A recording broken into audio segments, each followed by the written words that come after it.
Hi, I'm Freddy Tovey-Ansell, and this is a demonstration video for my A2 computing project. For my project, I have used the Unity game engine to develop a computer game in which the player controls the flight of a rocket through a command line interface. This program has served as both my coursework for A-level computing, as well as a vehicle to broaden my understanding of video game development, an industry I aspire to enter after university. To demonstrate the program, I'll start with the options menu.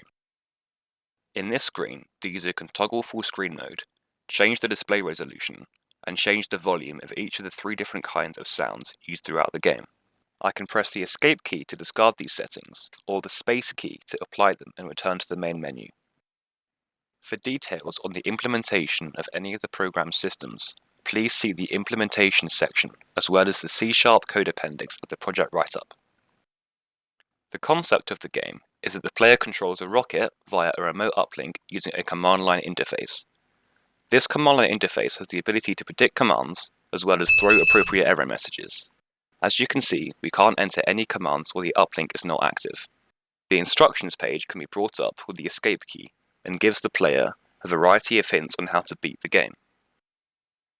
The first page shows the player's objectives, as well as the conditions under which the game is won or lost. The second page shows a list of all the commands the player can enter, as well as details on syntax. As seen here, before the player can launch the rocket, they must first activate the uplink, load the fuel, arm the SRBs, bring hydraulic pressure to maximum, be drawing from the rocket's internal power system, and have activated the launchpad sound suppression system. Each of these actions can be achieved using commands on the second page.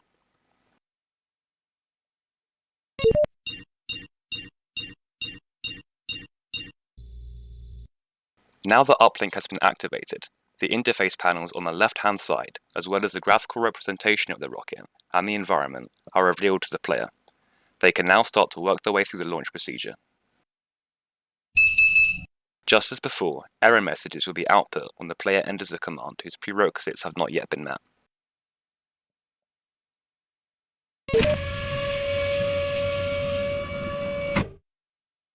Now the umbilical is attached, the player can begin to work their way through the launch procedure.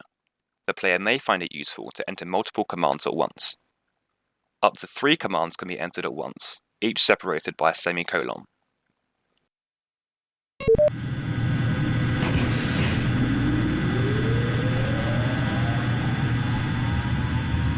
The fuel increases at a rate proportional to the mass of fuel each stage holds.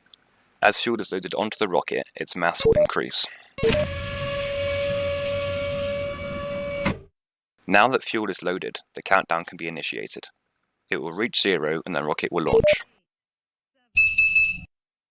Except, we didn't set the rocket to draw from internal power, so hydraulic pressure began to fall as soon as we disconnected the umbilical.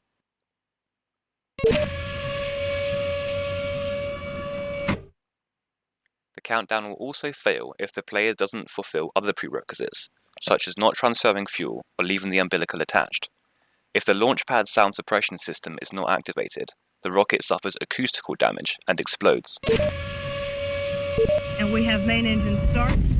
5, 4, 3, 2, 1, 0. Liftoff. Now the rocket is burning fuel, it can be seen on the left UI panel that its mass is decreasing. As the current thrust is remaining at a constant value, the acceleration is increasing, according to the formula F = ma. The player can use the pitch command to steer the rocket left and right. As the rocket burns through the fuel of each stage, the player can separate each stage in order to reduce the total mass. From experience, I know that the solid rocket boosters run out of fuel just after 1 minute and 25 seconds has passed. Commands can be executed at specified times by adding the parameter in the format hour, minute, second. Commands can be entered with multiple parameters. For example, the time compression command, the command that allows the player to effectively fast forward, can be entered with both the temporal ratio as well as the mission time at which the command should execute. In this example, I'm programming time to be compressed by a factor of 20, shortly after the solid rocket boosters separate. Details on the syntax are listed on the second page of the instructions screen. As the rocket is constantly accelerating, and the boosters, once separated, will not be accelerating, They will appear to fall away from the rocket, and the rocket will accelerate away from the boosters.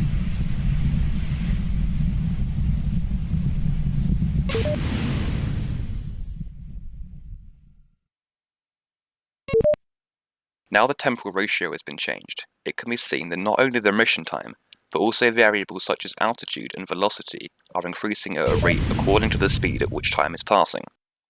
This mechanic was implemented to allow the player to cross the massive distance between the Earth and the Moon, while still keeping the variables of distance and velocity within the bounds of realism. Now the first stage is out of fuel. It is separated to deploy stage 2. The throttle command can be used to change the thrust of the current engine. Setting the throttle to 20% will only produce 1/5 of the possible thrust, while also burning fuel 5 times slower. This time, I have fast-forwarded the game by a factor of 100. At this speed, it can be clearly seen that gravity is changing. This is the result of a complex user-defined algorithm that takes into account the gravitational field of the Earth and the Moon at any given altitude. The point at which the strength of both fields is equal, such that overall gravity acting on a rocket at a strength of 0 newtons per kilogram, is called the Lagrangian point. After this point, the rocket will fall upwards towards the Moon. The most fuel-efficient approach the player can take is to aim to have the rocket moving at a minimal speed as it crosses the Lagrangian point. Any excess velocity after this point will have to be counteracted to slow the rocket down as it approaches the Moon to land.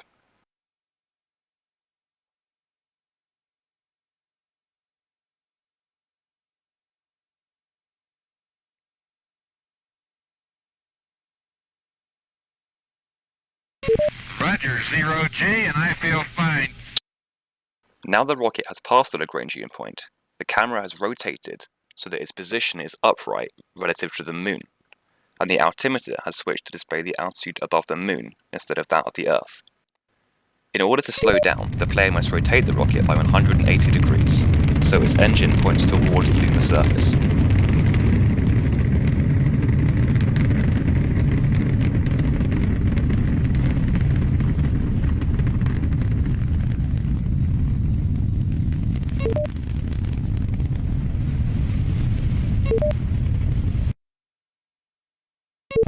Now the second stage is out of fuel. It must be separated, deploying the lander.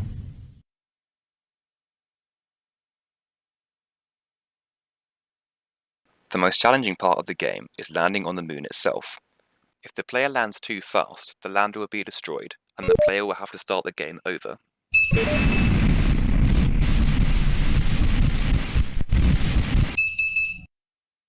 The player will likely find themselves crashing into the Moon more than once before they are practiced enough to land successfully.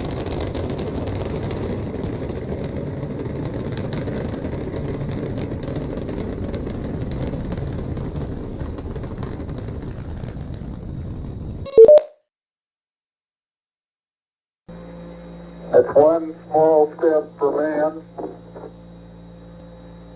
one giant leap for mankind. Once the player lands, they have beaten the game and can enter a high score into the database. The player's score is calculated based on how long the player took to land on the Moon since entering the main game. After a name is entered, the player is returned to the main menu, where they are free to play again or close the application. For more details, please see the project write-up. Thank you for watching.